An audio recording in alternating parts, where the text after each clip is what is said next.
Sayang, kemarilah sayang. Nak, tuh ada bapak. Sini bapak gendong nak.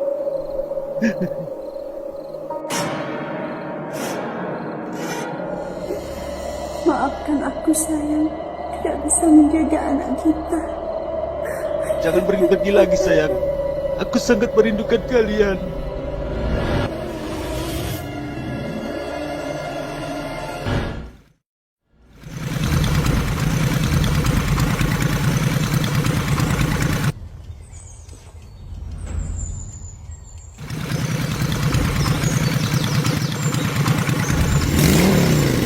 Oh, siapa ya?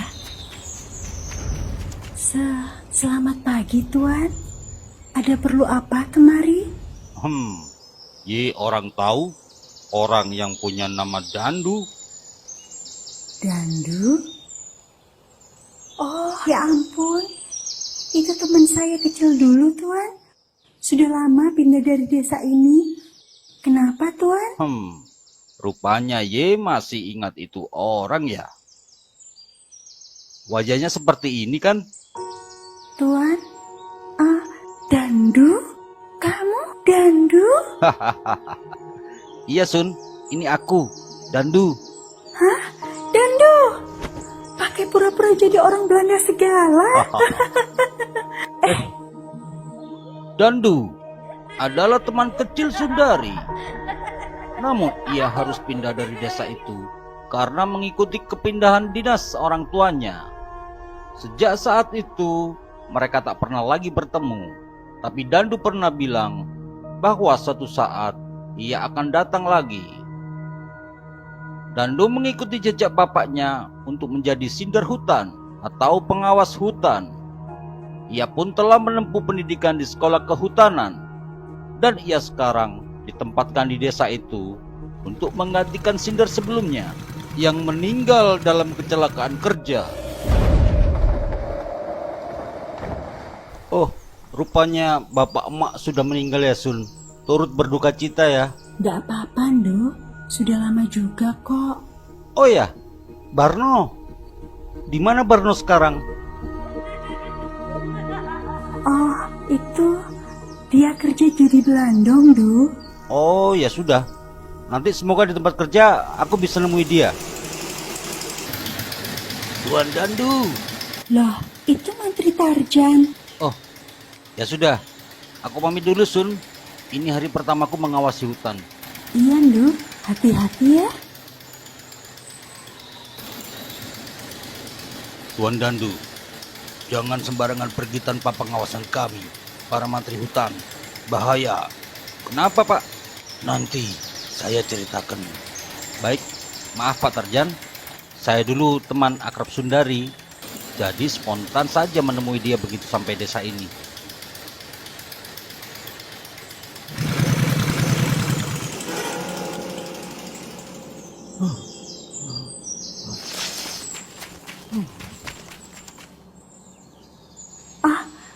Bar, kamu ingat Dandu tidak? Woi, minggir. Kalian jangan pacaran di tengah jalan. Woi, jangan ngawur. Maaf no, kami buru-buru ngejar kereta nih. Mau usaha di rantau. Waktu adalah uang. Hei. Hampir setiap hari, Barno mendatangi Sundari sebelum ia berangkat ke tempat kerja. Sun, Dandu jadi sinder hutan ya? Loh, kok tahu? Tadi waktu kesini aku melihatnya. Tapi aku menahan diri dulu. Kenapa? Kamu kok kelihatan gelisah begitu? Kamu merasa tidak enak karena kita pacaran? Hah? Apa sih maksudmu? Aku pergi dulu ya. Loh, Barno? Sebenarnya, perasaan tidak enak itulah yang dirasakan Sundari. Ia tak tahu kenapa masa lalunya mendadak mempengaruhinya.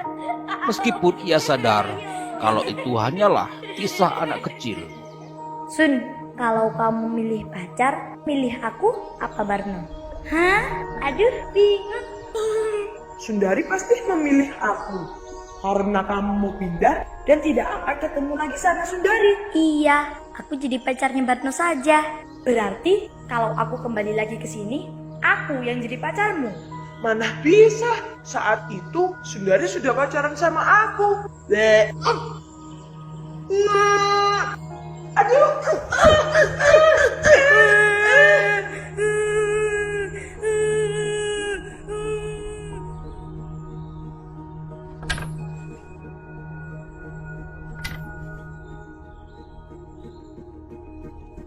Di desa yang terletak di daerah Rembang itu, terhampar hutan jati yang luas dan pihak company mengelolanya untuk dijadikan komoditi.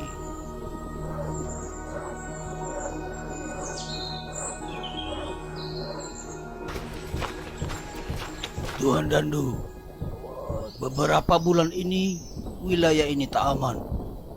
Ada komplotan Blandong liar yang mencuri kayu dan mereka sangat berbahaya. Ya Pak, saya sempat mendengar sedikit dari atasan. Tapi saya ingin mendengar langsung dari Pak Tarjan selaku pimpinan mantri hutan di sini. Oh.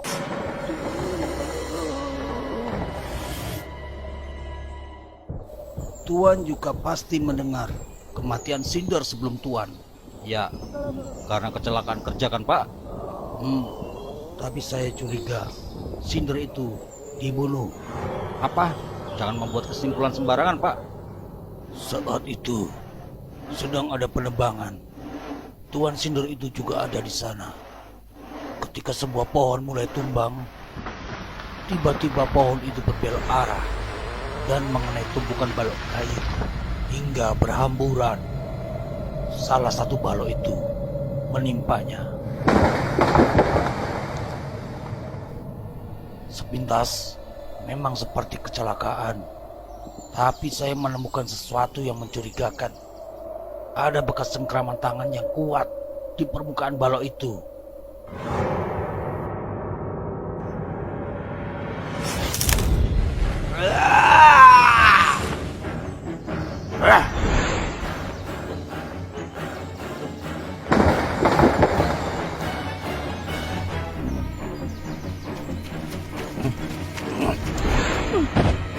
Paman, ini aku Paman.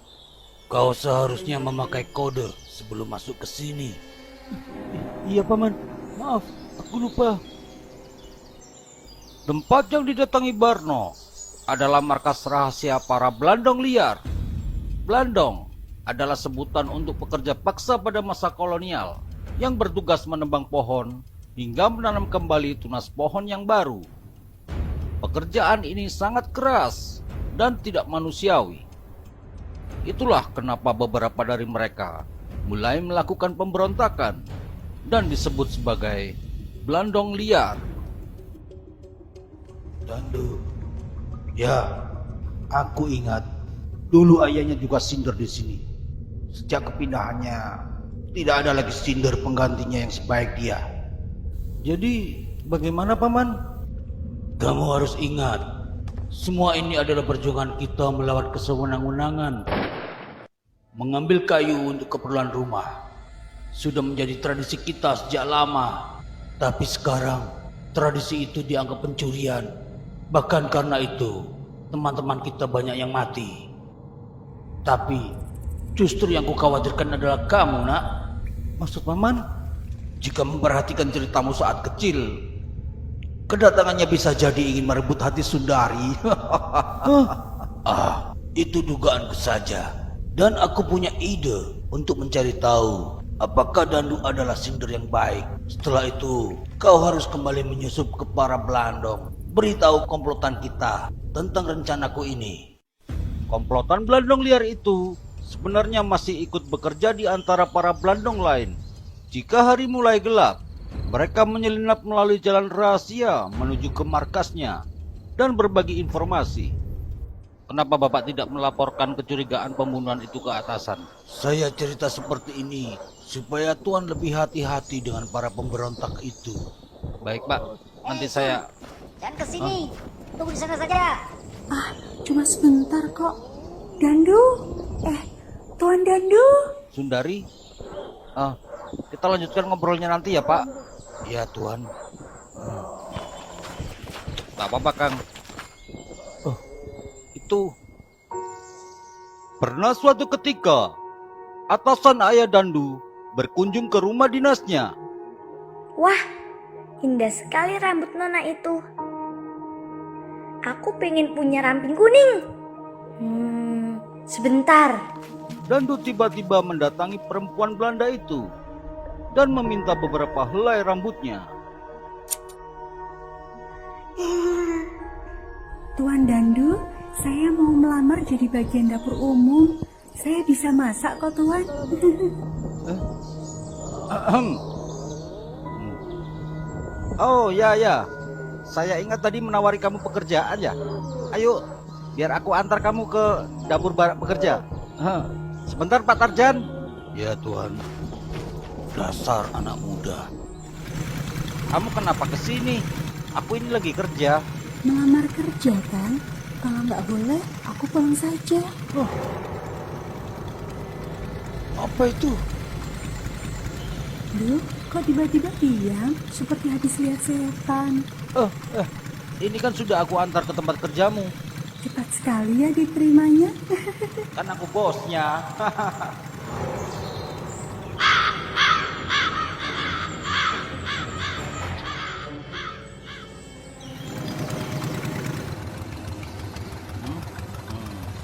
Memang ini jalan ke dapur umum. Yuk, kita jalan kaki ke sana. Ini kok kayak ke tengah hutan sih?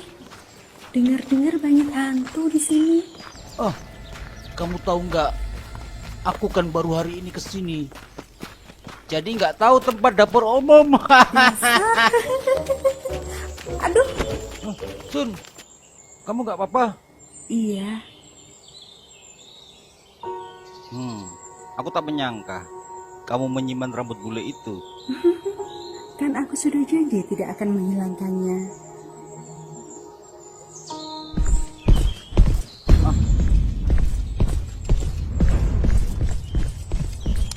Berhenti! Semua pekerja ada di tempat pengumpulan kayu. Siapa kau? Sundari! Oh, Barno. Barno, kau mencoba menyeleweng dariku. Dasar sundel! Kau kasar sekali, Bar. Apa maksudmu? Apakah kalian...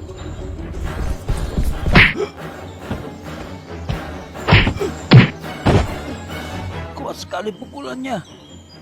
Seharusnya kau tidak menodongkan senjata padaku. Dandu. Diam.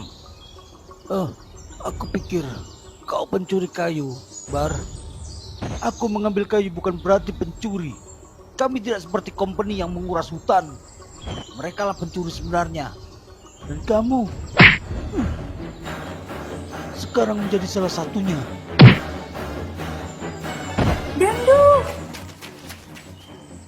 Kamu kenapa, Bar? Dia teman kecil kita. Dia juga sering membantumu dulu. Lapar. Bar, ayo kita makan sama-sama. Aku juga lapar nih. Terima kasih, Du.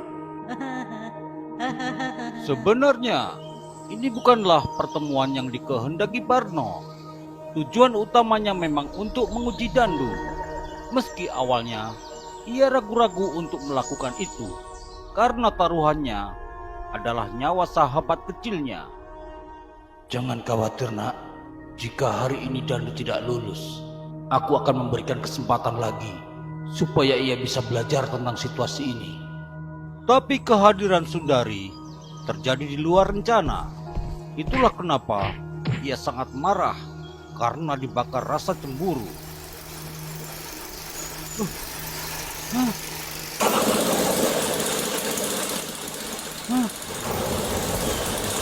Tuan Dandu, Tuan tidak apa-apa?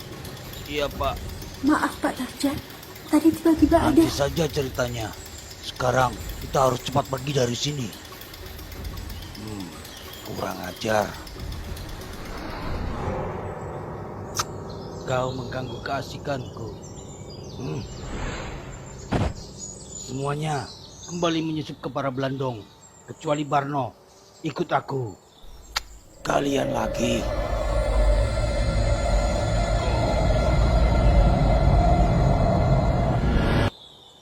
Kenapa pukulan Barno kuat sekali ya, Pak? Apakah Tuan sadar kalau dia salah satu anggota Blandong Liar? Barno, kekuatan Blandong Liar berasal dari kanuragan pemimpin mereka. Tubuh mereka diisi oleh mantra-mantra supaya kuat. Saya ingin sekali ngobrol sama dia, Pak. Tapi nampaknya setelah kejadian tadi, itu akan sulit. Bodoh! Bodoh! Sepertinya tidak ada harapan lagi dengan Sundari. Nah, apa yang kau lakukan tadi tidak salah. Emosimu menunjukkan kau mencintai Sundari. Dia pasti tahu itu. Aku juga seharusnya tidak menyakiti Dandu. Untuk masalah Dandu, dia yang mengancammu terlebih dahulu. Kau memberinya pelajaran. Sejak kejadian itu, Dandu menjalankan tugasnya dengan serius. Ia sudah diberi wejangan oleh Pak Tarjan supaya mengikuti cara memimpin bapaknya dulu, yang tidak harus mentaati cara-cara company yang kejam terhadap para Blandong. Apalagi sejak adanya kerja paksa itu, banyak warga yang jatuh miskin karena meninggalkan pekerjaannya sebagai petani dan keluarganya menjadi terlantar. Untungnya company mengontrol hanya pada waktu berkala saja, sehingga Dandu bisa menyiasatinya. Sundari yang sakit hati setelah diumpat sundel atau pelacur oleh Barno menjalin hubungan dengan Dandu. Cinta yang lama terpendam membuat mereka berbuat terlalu jauh, lalu memutuskan untuk kawin. Sedangkan Barno, ia sangat malu untuk menemui Sundari, meski harapannya sangat besar untuk menjalin kembali hubungannya dengan perempuan itu. Selama itu pula, ia bersembunyi di markas rahasia Blandong Liar.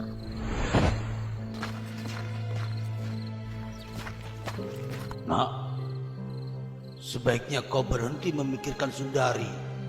Paman tidak mau melihat kamu seperti ini. Lupakan dia. Dia sudah kawin dengan Dandu. Mereka kini tinggal di rumah dinas Sinder. Tidak! Sundari adalah milikku.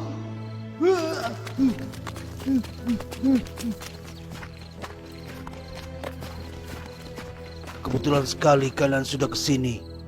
Ikuti Barno.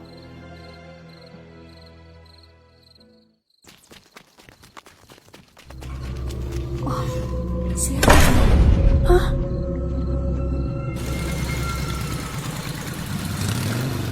Terima kasih, Pak, sudah dikawal pulang. Sudah tugas saya, Tuhan. Selamat istirahat. Oh, Ada apa, Pak? Saya harus segera kembali ke pos, Tuan. Kurang ajar kau, Tarji. Sayang, aku pulang. Loh, kok berantakan? Kenapa kamu nangis? Sayang, Ada apa? aku mau cerita. Kang Tarji, keluar kau. Oh, ada apa? Adikku. Tidak banyak yang sadar jika pemimpin Blandong Liar yang dipanggil paman itu adalah saudara kembar Mantri Tarjan. Kenapa kau bunuh Sundari? Oh, apa arwahnya sudah mengadu padamu? Seperti arwah-arwah lain sebelumnya, mereka juga seringkali mendatangiku untuk membalas dendam. Dan sekarang, semuanya sudah berkumpul di sini. Mantri Tarjan dan Tarji dianugerahi kemampuan gaib sejak kecil, sehingga mereka bisa melihat yang tak kasat mata. Tapi aku tidak melihat arwah Sundari. Tadi ada segerombolan orang datang ke sini. Aku dipukul hingga pingsan. Ketika sadar, aku sudah dibawa ke tengah hutan. Hah? Apa maksudmu? Kemudian aku berontak. Aku berusaha keras melepaskan diri. Hingga bajuku robek. Tiba-tiba muka mereka seperti kesetanan dan mulai menggerayaniku. lalu memperkosaku. Dia itu istri Dandu, Kang. Anak dari orang yang menyelamatkan nyawa bapak kita dulu. Ketika remaja, bapak mereka menderita sakit keras saat bekerja sebagai belandong. Tapi company tidak mau peduli. Bapak Dandulah yang diam-diam menolongnya hingga sembuh. Dari kejadian itu juga, Tarji mulai membenci company. Dan ia bertekad mengembara untuk mengasah ilmu kanuragan sebagai bekal melawan penjajah. Aku tahu kau begitu ingin membalas budi, sehingga melindungi Dandu. Seperti kamu, aku juga punya anak buah yang harus kulindungi. Tapi aku tidak menyuruh Barno menyakiti Sundari. Apa yang ia lakukan, itu murni dari dia sendiri. Kecuali satu orang yang berusaha menolongku. Jangan, hentikan. Tapi dia tak berdaya karena kalah jumlah. Tiba-tiba datang seseorang. Orang itu menghajar mereka.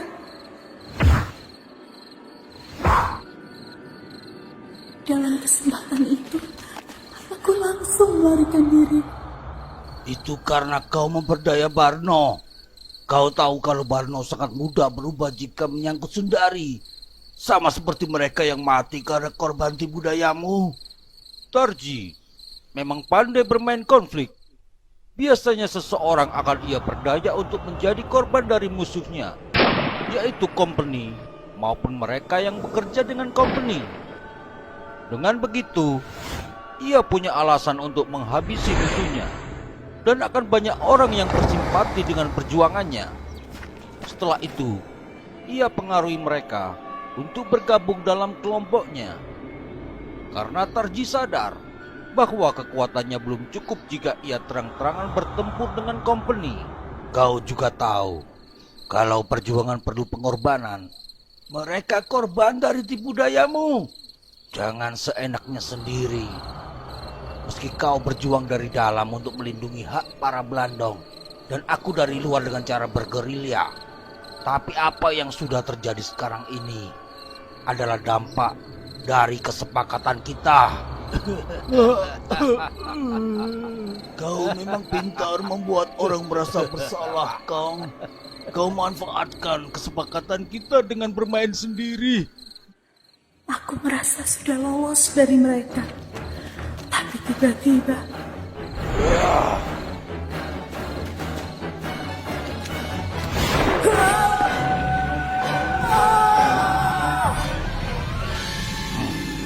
Barat kalian, kenapa memperkosanya?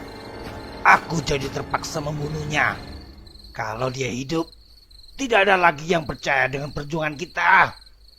Kubur mayatnya di tempat tersembunyi.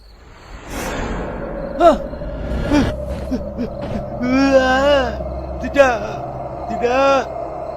tolong izinkan aku untuk balas dendam demi anak kita.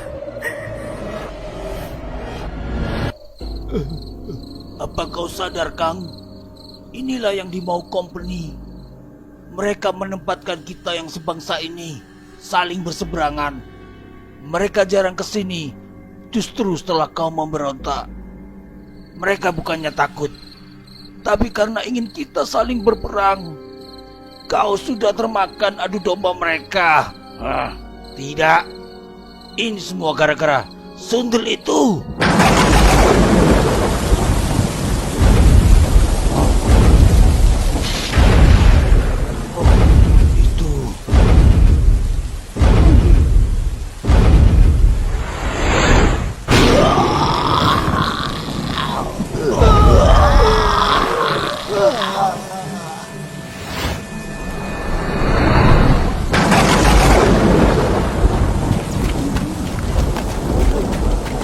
Sundari, oh, rupanya kau. Aku cukup kaget. Biasanya arwah tidak mempunyai kekuatan sebesar ini. Itu karena dia terbunuh saat hamil. Dia membawa kehidupan di dalam tubuhnya, sehingga rasa melindungi bayinya membentuk kekuatan besar. Meski Itu sangat kelam. Kau akan mati. Kau sudah membunuh prajuritku. Akan kubuat kau sengsara berlipat kali. Ayo Sundel, serang aku. Aku bukan Sundel.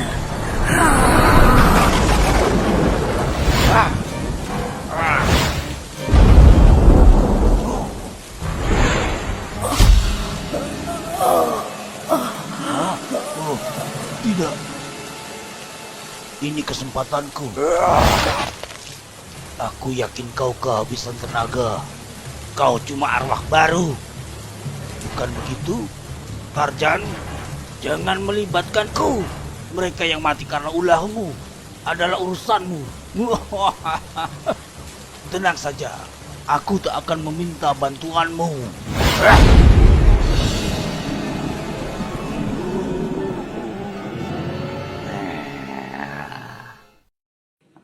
Pak Tarjan, Oh, dia bisa memasuki alam telepatiku. Ia gunakan ini sebagai pintu belakang alam gaib, sehingga Tarji tidak menyadarinya. aku minta tolong, Pak.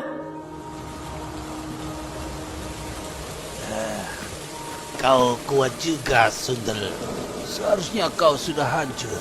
Mungkin satu pukulan lagi. Kau sangat kejam. Kau bunuh Sundari saat dia hamil. Oh, aku baru tahu. Tapi, apa arti segelintir nyawa demi keberhasilan perjuangan yang bisa menyelamatkan lebih banyak nyawa? Tujuanmu baik, tapi caramu salah. Tarji, kau bukan saudaraku lagi. Selamat tinggal. Kurang ajar kau. Kembali kau Tarjan. Ini semua gara-gara kau Sundel. Mati kau Sundel.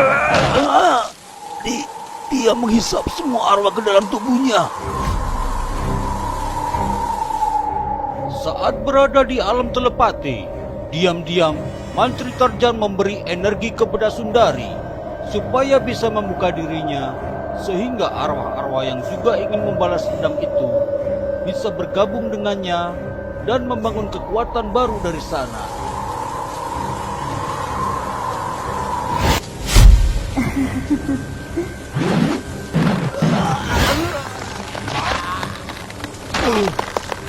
Aku tak bisa bergerak.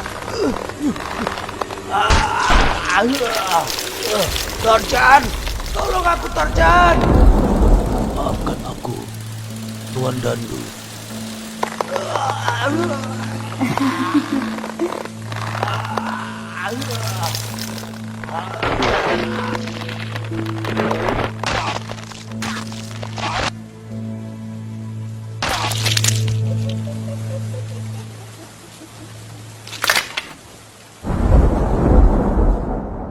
Dendam arwah Sundari tidak berhenti sampai di sini. Setiap malam ia masih mencari sisa-sisa anggota Belandong liar untuk dihabisi, yang secara tak langsung membuat Belandong lain ikut ketakutan, sehingga produksi kayu pun ikut menurun.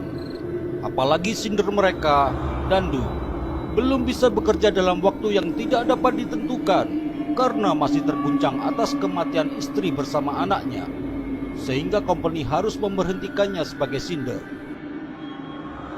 Jabatan itu beralih kepada Tarjan, yang juga sebagai penghargaan dari company karena ia dianggap berhasil menumpas pemberontakan Belandong liar.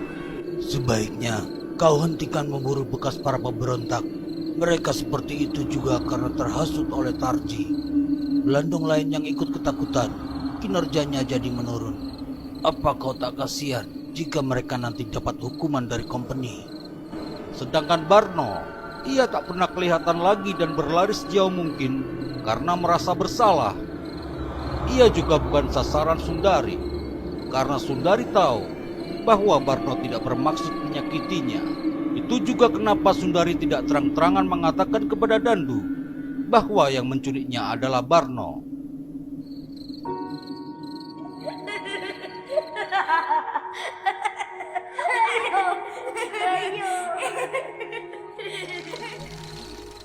Hehehe, gak rugi loh kita merantau. Bisnis kita hasilnya bagus. Sepertinya penghasilan kita bisa buat beli pedati daripada sepedaan terus. Capek. Yang capek itu aku. Wong aku yang genjot kok. Loh, itu kan Sundari. Sun, tengah malam begini kok di luar? Ayo, lagi nunggu pacarmu si Barno ya? Ini loh, punggungku sakit, jadi cari angin deh. Walah, wong pun bolong kok malah bolong. Wah, Sundari bolong. Kisah hantu Sundari dengan punggungnya yang bolong pun kian menyebar. Sebutan Sundari bolong lambat laun menjadi Sundel bolong. Ada juga yang menyebutnya Sundel bolong.